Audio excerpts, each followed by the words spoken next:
Ay isinara na po sa public viewing ang mga labi ni Tita Cory. Dito po yan sa Manila Cathedral para bigyan daan po ang paglinis ng loob ng simbahan. Alas 9 naman ng umaga mamaya ay sisimulan ang funeral mass na tatagal po yan ng 1 oras. Bago naman ang prosesyon at yung paghahatid sa mga labi ni Tita Cory patungo sa Manila Memorial Park sa lungsod ng Parañaque ay isang military honors ang igagawad kay Pangulong Cory mula po yan sa AFP.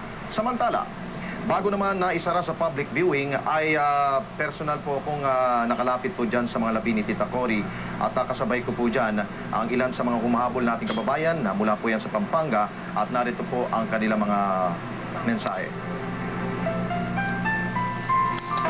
Naging masaya naman in a sense na nakita namin yung katawan o labi ni dating Pangulong President Cory Aquino.